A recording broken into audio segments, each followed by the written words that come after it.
you? I myself am doing great. Welcome to GameStop. What are you looking for? Some retro games. Retro, you mean what? PlayStation. PlayStation 1. Okay, that is indeed retro. What are you looking for? First person shooter, a RTS type of game, top down. Okay, okay. So, first of all, you want a shooter. Okay, anything in mind? Looking for James Bond game. Okay, okay, let me think. Okay, let me check here quickly. Give me 1 second. I don't have the most PlayStation 1 games, as they are actually retro, and yeah, there's not a lot of them surviving. But let me check for you. There we go. I think I found one for you. This is a 3-in-1 007 collection. It has seen better days, I have to say, but it is working. Here it is, as you can see. Very retro. But I do promise you it is still in working condition. Let's see. So there are 3 in here. Let's see what they have. So the first one is a 007. The world is not enough. Then 007 Racing. I didn't know they actually had a racing game of this. And then the last one is Tomorrow Never Dies.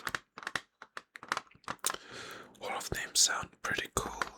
I do see here it is 1 to 2 player compatible. And I'm not sure if it's the racing one or the other two, but it's most probably the racing one. So if you have a friend, a spouse, anything like that, you can most definitely play with them. I myself personally haven't played these games before, but I do know there are quite a lot of people that do love them. This is the back. So yeah, that's 007, the 3-in-1 collection. What is this guy's name again? I completely forgot his name. That guy. It was one of the first James Bonds, if I'm not mistaken. Okay. So that one that I just put to the side is going to be... Seeing it as it is 3 games in 1, I'll give it to you for $10. What do you say? Okay. Cool. Anything else? You're not sure? I should make a recommendation. Okay, let me quickly see what I have here.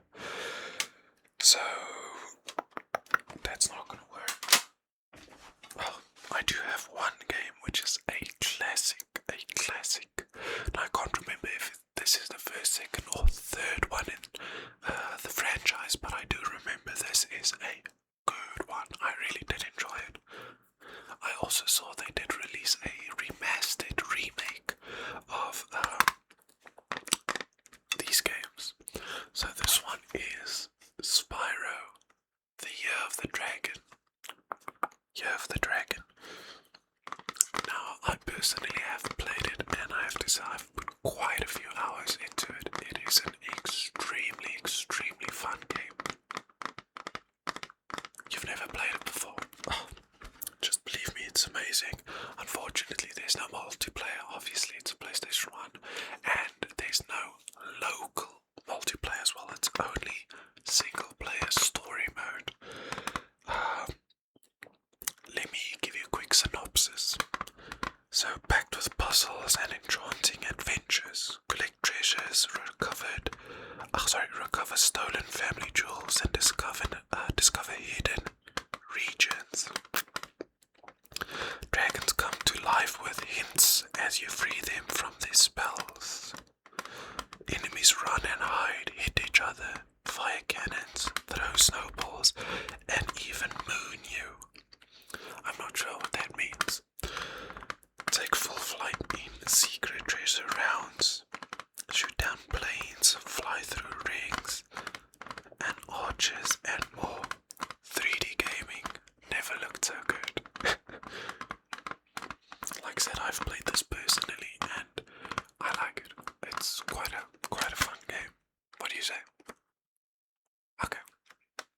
Seeing as this is only one, I'll give it to you for 5. How do you? Okay, cool.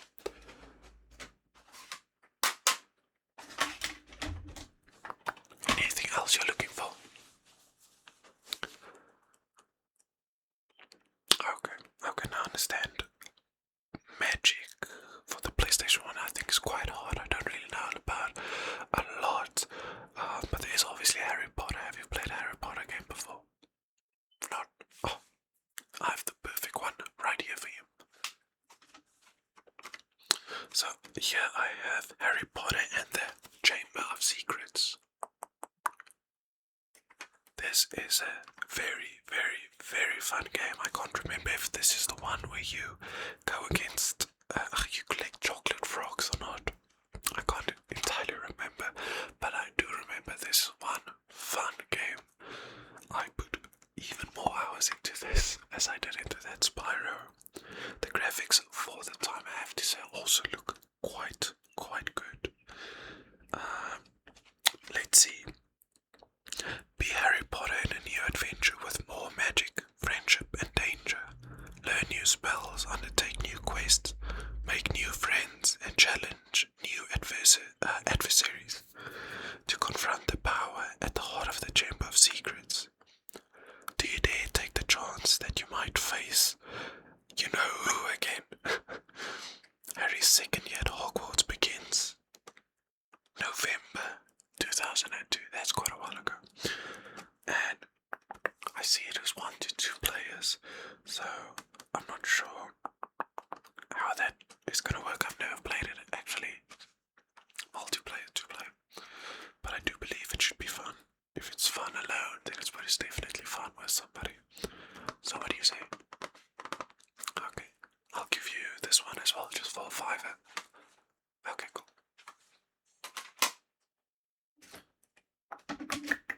Let's see, do you want anything else? A medieval game. Okay.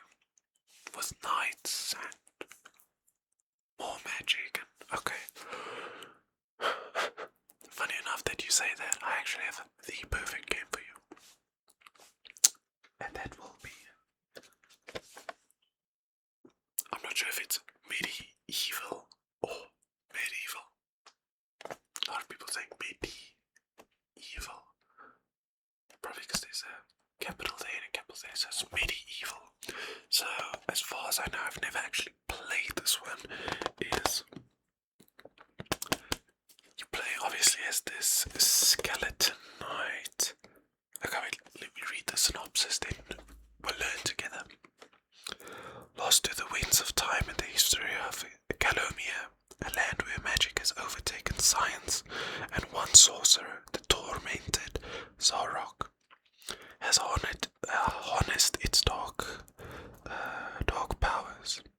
Sir Daniel Forenscue is the only man who can defeat him. Unfortunately, he died over 100 years ago.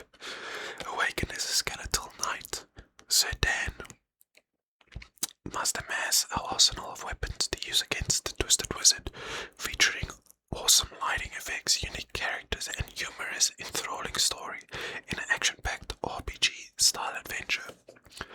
Well, I think this ticks all your boxes, does it not?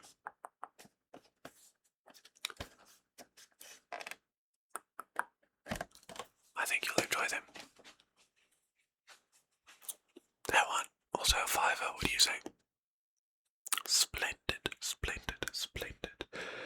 Okay, and then can I make a recommendation? One game you should definitely try. What do you say? Okay, cool. So the next one I recommend to you is called, sorry if that was a bit loud, Red Alert Command and Conquer. Let me see, it sounded like the CD was loose. No, it's not loose, it's meant to be that way it seems. Anyway, this is a top-down, I think the correct category is like a RTS, where you go against other people on the computer and you have to forces. I personally haven't played Red Alert, but I did play Command and Conquer. Is it Generals? I can't remember. I think it's one of the last ones that they released. Generals, and then you have the USA, China. I can't remember what the rest were. But that's a very fun game, so I'm guessing this one is going to be the same. Because from most of the Command and Conquer games I saw, the ratings are very good, except the one they released on mobile. That, in my eyes, is not really a Command and Conquer game per se. Let me see. I'll give you a synopsis quickly. Command and Conquer Red Alert gives you the opportunity to be more devious, cunning and ruthless than ever before. Easy to play and addictive fun, Red Alert puts the fate of the world back into your hands. Take your fight over land, sea and air. With mechs, spies, destroyers, submarines and more. Choose your weapons, defend your base with Tesla coils, AA guns, camouflaged bull boxes and guard dogs. Surprise there, enemy with ion curtains, chronosphere, gap generator and arsenal of powerful weapons. Two sides to choose from. Over 24 Allied and Soviet missions on action-packed CDs. Use the mouse for PlayStation game console and or original controller. And an award-winning soundtrack, 21 adrenaline pumping XA tracks recorded in digital audio for awesome stereo sound. So from the looks of it, this one is only one player. But I see it is possible to link two consoles together and then you can play against each other. I've actually never heard of that. I never knew the PlayStation 1 had a function like that. That in my eyes is actually quite cool. Because I do know when I played with my uncle, and like I said, we played Generals, and Generals was more, a lot newer than this one, so you can play over internet, over local LAN, if I remember correctly, and obviously you have the story mode, and then the sandbox. Very fun. What do you say? Seeing as that was a recommendation from me, I'll give it to you for free, just so you can experience that